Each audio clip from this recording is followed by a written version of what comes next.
Hello, ladies and gentlemen, and welcome back into another edition of Keytime Sports. Keytime Sports, right here on YouTube. Please like, comment, share, subscribe. Keytime Sports, right here on YouTube. Key City Sports on Instagram, and the Key on Millions.co.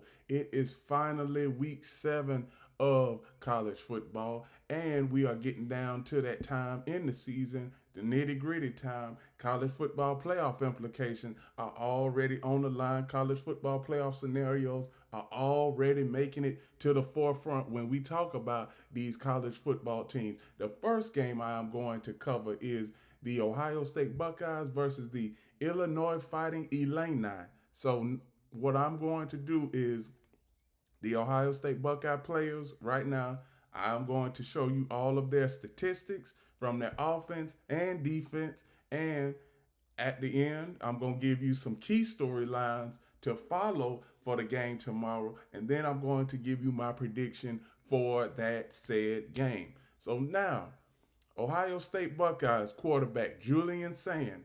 He is 101 for 126, 1,313 yards passing, 80.2% completion percentage.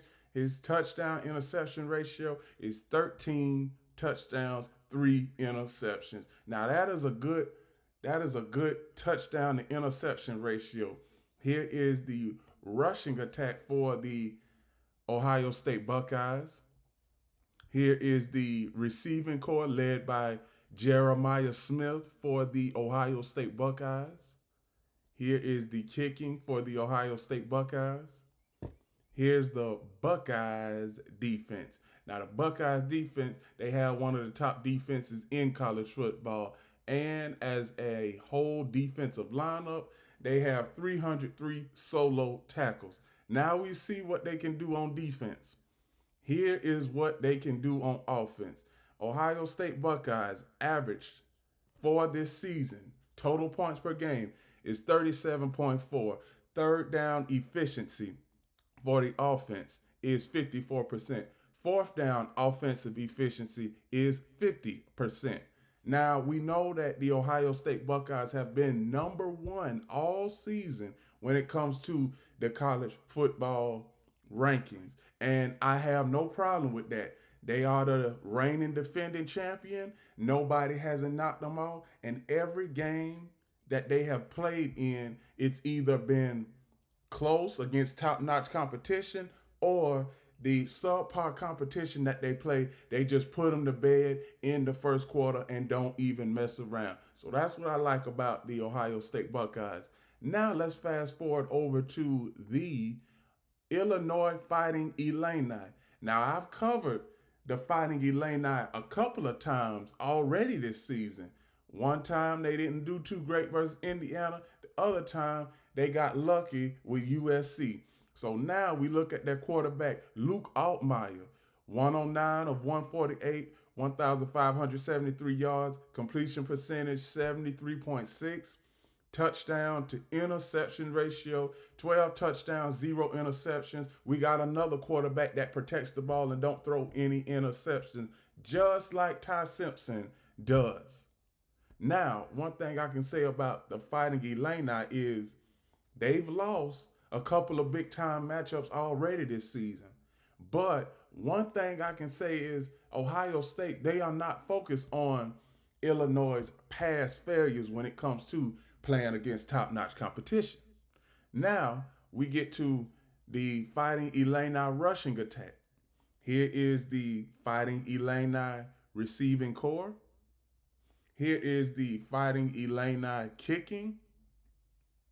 And here is the Fighting Illini defense. Now, the defense over the past month or so, it's been up and down because I'm still trying to figure out how did they allow 63 points and almost 600 yards to the Indiana Hoosiers, and they are still ranked number 17th. That does not make any sense to me. Solo tackles for the Illinois Fighting Illini as a defense, 383. Here is the Fighting Illini offense, Fighting Illini offense scores 37 points per game. Third down efficiency is 38% offensively. Fourth down offensive efficiency is 83%. So Illinois Fighting Illini is not afraid to go for it on fourth down because with the success rate they have is 83%. Now let me get over to the key storylines for this game. So now we have key storylines for this game. Let me go all the way back up to the top. Number 1, Ohio State will not be fooled by number 17, Illinois' 53-point loss to Indiana. I just said that a few moments ago. Illinois is not fooled by Illinois' 53-point loss. So Ryan Day said this earlier this week. I can explain that game. It's an outlier, they said. You have to throw out the film because that's not who we're playing. That's not who they are playing. Illinois coach Brett Bielema, is one of the best coaches in the country. He's a resilient guy.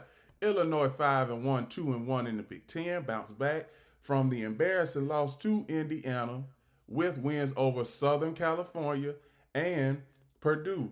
We need to have our best energy of practice all week and play with a ton of energy Saturday, Ryan Day said. There's going to be a great atmosphere. I know that our players know that.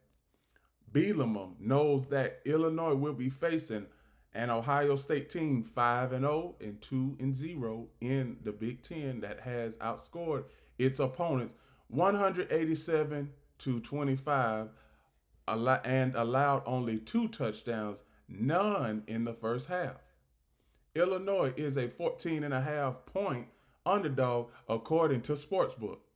I don't know if we've played a game yet where we put it all together all 4 quarters, Bielema said. He said now is a good time to do it. Brett Bielema said, each team has an outstanding quarterback. Ohio State's Julian Sand leads the nation in completion percentage with 80.2%. He's 101 of 26 passing for 1,313 yards and 13 touchdowns. Illinois' Luke Altmaier has 12 TD passes and no interceptions, and he's thrown for 1,573 yards. I've been in this business a long time, Bielema said. I've had QBs play in the NFL and are still playing in the NFL. Luke is good as I've ever had. No egos, lots of TDs. That's what you want with a team. Illinois receiver Hank Betty is the only player in the nation with a passing touchdown, receiving touchdown, and a punt return touchdown. He caught 5 passes for a career-high 186 yards against Purdue, and the Illini's leading receiver with 569 yards. Altmaier-Betty connection goes beyond the field. Hank's ego is non-existent, Altmaier said. He said he doesn't boast about or flaunt his abilities. He's quiet and reserved. It's the best way possible, he said. He's everything you want a human being to be. Field goals are good and bad. Illinois' kicker, David Olano, has made 10 straight field goals, including a walk-off game winner against Southern California. He had 5 field goals and scored 19 points against Purdue. It's great to kick 5 field goals, but it's also great to kick 5 field goals. It's not great to kick 5 field goals, Bielema said, referencing the Illinois' need to put the ball in the end zone more often against a high-scoring Ohio State. Unselfish wide receivers. Ohio State's dangerous wide receiving core is led by Jeremiah Smith and Carnell Tate, who have combined for 59 receptions, 898 yards, and 10 TDs. I can't say enough about Jeremiah and Carnell, Brandon Ennis, and Max Claire. They said they all want the ball and have expectations. To see unselfishness from guys who just want to win, that's winning football. Historical perspective. I'm going to give y'all a historical perspective before I give y'all my prediction for this game. Historical perspective. It's been 75 years since a ranked Illinois team played host to a number one team. Number 8 Illinois beat number 1 Ohio State in 1950. Illinois last hosted the number 1 team in 2006 when it lost 17-10 to Ohio State. The Illini are 3-13 through the years versus the top ranked team, with the last win versus Ohio State in 2007 in Columbus. Now, one thing I'm gonna go ahead and say is this is the first time they will be playing in 8 years, because the last game they played, the last game they were supposed to play, it had a COVID-19 cancellation. This will be the first matchup, first time Illinois and Ohio State have played since 2007, when the Buckeyes won 52-14 at Ohio Stadium and extend their winning streak against the Illini to 9. A November 28, 2020 game between the teams in the campaign was canceled on that Friday night before the Saturday game because of the COVID-19 pandemic. Now, let me get back to who I think is going to win this game. I already see, Ohio State is a 16.5 point favorite. Well, it opened up at 16.5, and now it's a 14.5 point favorite for the Ohio State Buckeyes. I guess the bettors, they are expecting a closer game, but Ohio State is going to win this game in the end. Illinois' defense, I don't have no confidence in them at all. You gave up 63 points to the Indiana Hoosiers. Your defense is not going to get better from that in just a matter of 2 or 3 weeks, because you're not playing against top-notch competition. So all in all, that's who I have winning the game Saturday, tomorrow. The Ohio State Buckeyes over the Fighting Illini. The next game I am going to cover is the Alabama Crimson Tide versus the Tigers of Missouri. Alabama Crimson Tide, we all know Ty Simpson. Ty Simpson, 111 for 158 passes, 1,478 yards, completion percentage 70.3, touchdown interception ratio 13-1, 13 touchdowns, 1 interception. Like I tell you, Ty Simpson, he protects the ball. He doesn't turn the ball over. Now, here is the Alabama rushing attack led by Jam Miller.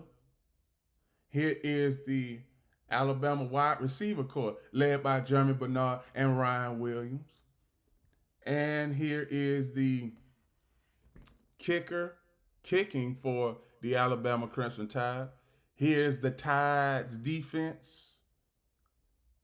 Tide's defense, 20 solo tackles as a lineup, 224 tackles. And let me tell y'all something about that Alabama offense. The Alabama offense, 36.4 points per game. Third down offensive efficiency is 52%. Fourth down offensive efficiency is 53%. Let me get to that defense. Kane Womack, please do not run a play where you have 3 down linemen, because everybody around college football, when they run that 3 down lineman defense, They give up big plays. So take that 3-down lineman set out of your defensive playbook, Kane Womack. And back to the game. We already know what we see from the Alabama defense. Now, Missouri. This is the first time this season I've been able to cover Missouri. And you see with their players are pretty good too. B. Beulah, 110 of 145, 1,203 yards, completion percentage 75.9, touchdown interception 9 touchdowns to 3 interceptions. Now let's see the rushing attack for the Missouri Tigers. Here is the receiving corps for the Missouri Tigers. Here's the kicking for the Missouri Tigers. Here's the defense for the Missouri Tigers. Defensively, as a lineup, as a whole, 252 solo tackles. Here is the Missouri Tigers offense. 45 points per game. I'm going to say what I said last week. How Missouri, they haven't played anybody of top-notch competition. I'm going to go back. I'm going to show y'all their schedule. Because Missouri, they haven't played any top-notch competition. You all see this. Central Arkansas, 61-6. Kansas Jayhawks, 42-31. Louisiana, Raging Cajuns. South Carolina. And then you have Massachusetts. The Missouri Tigers haven't played anybody up echelon competition. They haven't played that. Now we get to a team like Alabama, which, credit, their defense is suspect, but I don't see Alabama allowing 45 points when it comes to Missouri. We all know Missouri got a good offense, but when it comes up against Alabama and the Alabama we know and love, we know that Alabama, they are not going to let Missouri score 40 points on them. We not. It's just not going to happen. Now, one thing I can say about Missouri's third down efficiency, 61%. Fourth down offensive efficiency, 85%. 85%. Now get to the storylines for this game. And it's a lot of storylines that is going to be on this page right here. Missouri hasn't beaten Alabama in football since 1975. That is 50 years. 50. In fact, none of the 6 matchups since have been very close. Telling y'all something here, including those as Southern Eastern Conference rivals. If the number 14 Tigers are serious about contending in the SEC, though, and potentially making the college football playoff, then beating the 8th ranked Crimson Tide on Saturday has never been more important. Missouri is off to an unbeaten start, beating up on South Carolina in its conference opener, and has steadily climbed through the AP top 25 after starting off unranked, but they haven't played any top-notch competition. But the Crimson Tide represent a different test entirely, a perennial national championship contender. It's a really good football team, very physical, great size, all the measurables from a team you'd expect from Alabama. Missouri quarterback Boo Beulah said, "You just have to play a good game and stay true to yourself and not try to do too much." But that's a really good football team. That's what you need. That's what you have to expect in the SEC. Missouri, 5-0, 1-0, has not won its first 6 games in a season since 2013. its second year in the SEC, winning ultimately lost to Auburn in the conference championship game. The Tigers avoided Alabama that year, but they took care of Georgia, Tennessee, and just about everyone else on their schedule in a season that truly heralded their arrival in the league. That was under Gary Pinkel. Now the Tigers have a chance to deliver a signature win for Coach Eli Drinkwitz, who has led the team to at least 10 wins over the past 2 seasons, but has never seemed to get the respect that he or his team deserves. They're 5-0. They are a ranked team. Alabama coach Keiwond Dowell said. So I think the whole thing isn't like isn't like there's not a surprise that we're facing this team that's going to be a high level at a high level on the road. Crimson Tide, 4-1, 2-0, have currently been on a roll. They're on after a season opening loss to Florida State. They went and beat Georgia on the road a couple of weeks ago and knocked off Vanderbilt from the ranks of the unbeaten last weekend. The way they play versus Wisconsin and Georgia and Vandy in comparison to week one, it looks like a totally different team. Drinkwitz said they know who they are. Long time coming. The last time two top 15 teams met at Ford Field, Fay-Rourt Field, was September 29th, 1979, when number 4 Texas shut out the 5th-ranked Tigers Longhorns with finish 9-3 and lost the Sun Bowl, while Missouri went 7-5, won the Hall of Fame Classic. Health check. The Tigers hope to have All-American left tackle Sadian Green back this week. He started the first 3 games but missed the past 2 with a right foot injury, though the specific nature of it has not been revealed. We know for certain until the end of the week, Drinkwitz said. Contrasting stars. Alabama features the SEC most prolific passer in Ty Simpson, who leads the league with 1,478 yards through the air to go with 13 touchdown passes, and 1 interception. And while Prue Bloomer has played well with the Tigers, they counter the SEC's top rusher, Ahman Hardy, who has 730 yards and 9 touchdowns on the ground this season. More star searching. Alabama and Missouri each have one of the SEC's top wide receivers, proving them with some of the groundbreaking dynasium.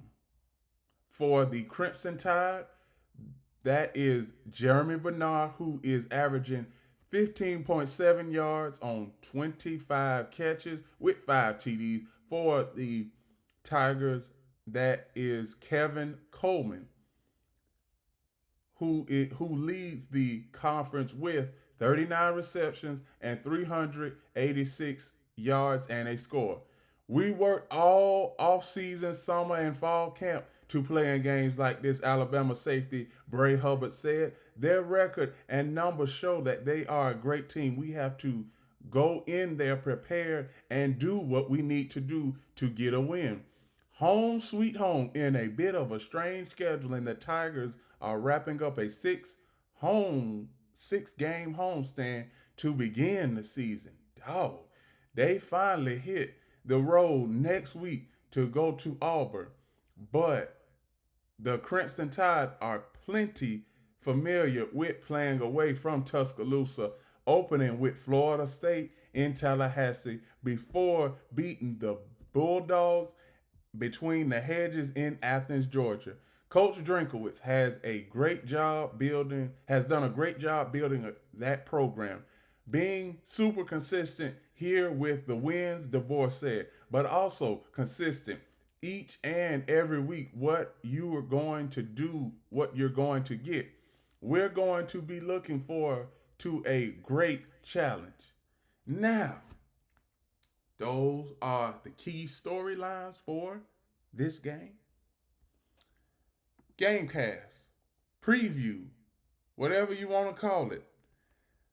Preview is game odds. Alabama is a 5.5 point favorite. Opened up at 5.5 point. Opened up at 5.5 points. Now it is 2.5. One thing I can say is I would not be surprised if Missouri won this game. But there's just something that I think that Alabama is going to win this game. Because one thing, Alabama trying to get back to the college football playoff. It's a 12-team playoff now. 12 teams.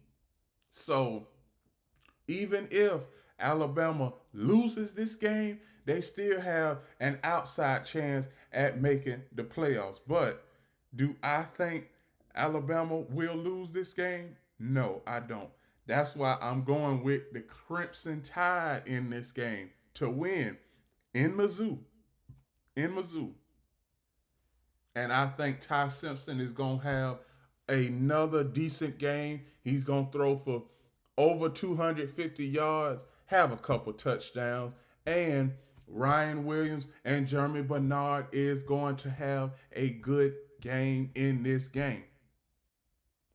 Alabama is number 8 right now. After this win, they should be in the top 5. So I got the Crimson Tide winning over those Missouri Tigers. The last game I am going to cover is the big game. The big game for the entire day. Number 7, Indiana Hoosiers versus the Quack Attack, the number 3 Oregon Ducks. Now, the Indiana Hoosiers, they put a thumping on one of the teams that I mentioned earlier in the show in the Illinois Fighting Illini 3 weeks ago. 63-10. I'm not going to bore y'all to death with those statistics. But Indiana, they have a good team. Kurt Cinetti, he has a playoff contender. He does. Frank Mendoza, 89 of 122, 1,208 yards, 73 completion percentage, 16 touchdowns to 1 interception. That is a wonderful touchdown to interception ratio. Now we get to the point where the rushing attack for the Hoosiers has more yards than their passing attack. Indiana is a rushing first team. They are a run first team. Here is the Hoosiers rushing attack. Here is the Hoosiers wide receiver core. Here's the Hoosiers kicking. Here is the Indiana Hoosiers defense. And defensively, solo, 264 total tackles as a defensive unit. Now we get to the statistics for their offense. Indiana averages 47.8 points per game. Third down offensive efficiency is 58%. Fourth down offensive efficiency is only 25%. Now, since we know what the defense does and we know what the Indiana offense does, now it's time for me to get to the Quack Attack. Dante Moore, 100 of 134, 1,210 yards, 14 touchdowns to 1 interception. Rushing attack for the Quack Attack, the Oregon Ducks. Here's the wide receiver core for the Oregon Ducks. Here's the kicking for the Oregon Ducks. Here is the defense for the Oregon Ducks. And total tackles as a defensive unit, 314. Now let's get to the offense for the Oregon Ducks. Oregon Ducks, they average 47 points per game, the same amount that the Indiana Hoosiers average. Third down efficiency, 50%. Fourth down efficiency, 69%. Here are some storylines for this game, and this is one of the biggest games of Week 7 in college football. It's back to work after a bit of time off for Oregon and Indiana. The number 3 Ducks, 5-0, 2-0 in the Big Ten host. Number 7 Hoosiers, 5-0, 2-0 in the Big Ten on Saturday, with both teams coming off of byes. The break couldn't have come at a more opportune time for the two unbeatens as they prepare for a game that could have Big Ten title and college football playoff implications. Though Indiana coach Kirk Cinetti isn't treating it that way. I say it all the time. You prepare for them all the same. Otherwise, you'd be doing a disservice to your team if you're all in on one game and not all in on another. From that standpoint, it's pretty much the same, said Cignetti, who led the Hoosiers to the college football playoff last season in his first year with the team. While the approach may not be the same, the game Saturday could turn out to be the biggest challenge each team will face over the second half of the season. The Ducks, who beat the Ohio State Buckeyes during last regular season last year, don't have the Buckeyes on their schedule this season. Neither does the Hoosiers. Many consider Oregon's last opponent, Penn State, to be bellwether for the season. The Ducks beat the Nittany Lions 30-24 in double overtime on the road in an annual whiteout game. Indiana, which routed number 17 Illinois 63-10 earlier this season, faces Penn State on November 8th, but the Nittany Lions have fallen out of the top 25, AP top 25, after back-to-back losses to Oregon last week, out of back-to-back losses to Oregon and UCLA last week. Of course, there are no guarantees that the winner on Saturday will still be able to mix at the top of the conference at season's end.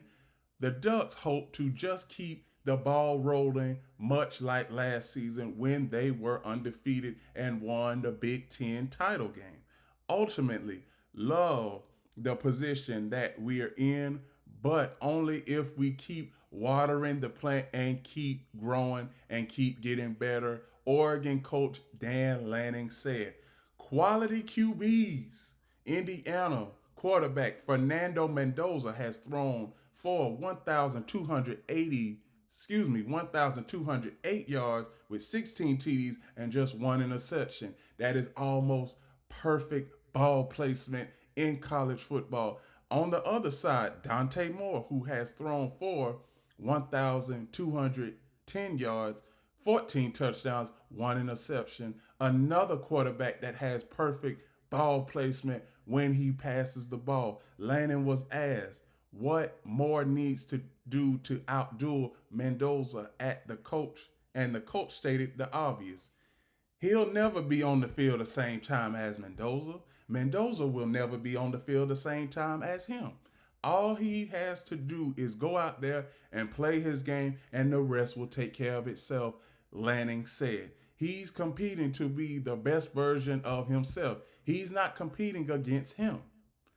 Pons return. Indiana cornerback D'Angelo Pons is expected to return after missing the Iowa game with a lower body injury. Pons has 11 tackles, including 10 solo tackles, and an interception. He's also blocked a punt and returned it for a touchdown against Illinois.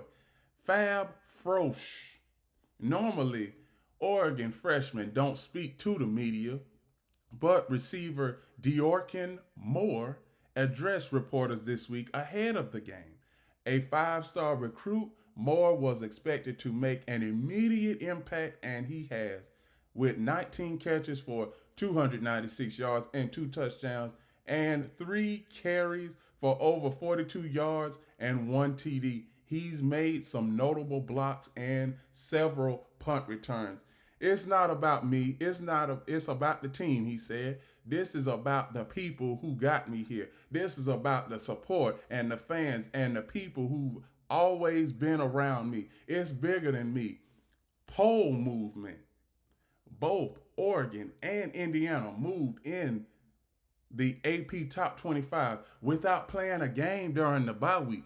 That don't usually happen, America. The Ducks had jumped to number 2 after beating Penn State, but dropped down to number 3, supplanted by Miami in the latest poll. Indiana moved up a spot from number 8 in the rankings, where they sought after a 20-15 road win at Iowa.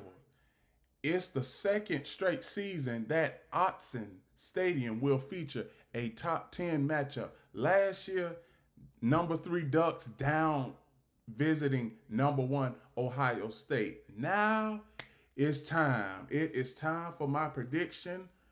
The Indiana Hoosiers and the Quack Attack. Who do I have winning this game? I'm going to tell you who I have winning this game. As of right now, point spread opened up at 7.5. It's still 7.5. I got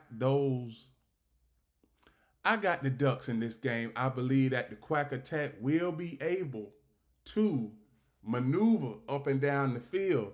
They are at home, and the Quack Attack hasn't lost a home game in almost over 2 years. Yes, I did say it. That's my nickname for the Oregon Ducks, the Quack Attack. The Quack Attack is going to win this game. Indiana Hoosiers, Kurt Cinetti, you're going to have to go back to the drawing board because the Ducks offense is better than the Indiana Hoosiers offense. It does. I don't care that they got 0.8 of a point because Indiana's offense, they average 47.8 points, and the Oregon Ducks average 47. So I don't care about that 0.8 of a fraction when it comes to that point. That's all talk. Right now, it's all talk. But it's gonna be different when they go out there on the field tomorrow night. That is the big game for tomorrow night, Saturday, college football. It is week 7. It's nitty-gritty time. College football playoff implications are on the line starting this week. Also, in 2 months, the college football playoff scenarios will start coming out. Also, we will start having college football playoff rankings in another month. So now, if you are a championship contender, it is time to buckle up, saddle up, and start winning some games and putting your team on the right direction to get to Miami, the national championship, which will be happening on January 19th. Frankly, my birthday. So all in all, that is what I have for the college football most intriguing games, must-watch matchups. Those are the 3 matchups that I have on my docket for this week. Number 1, Ohio State versus number 17, Illinois. Number 8, Alabama versus number 14, Missouri. Number 7, Indiana versus number 3, Oregon Ducks, a.k.a. the Quack Attack, as I like to call them. So now, I'm going to do a refresher and give y'all my picks. Ohio State versus Illinois, I got the Buckeyes. Alabama versus Missouri, I got the Tide. Indiana versus Oregon, I got the Quack Attack. So now, that is my predictions and odds for week 7 in the college football season. Please like, comment, share, subscribe. Keytime Sports right here on YouTube. Key City Sports on Instagram, and the KeyOnMillions.co. Remember, everybody, one last thing: the key is always on time.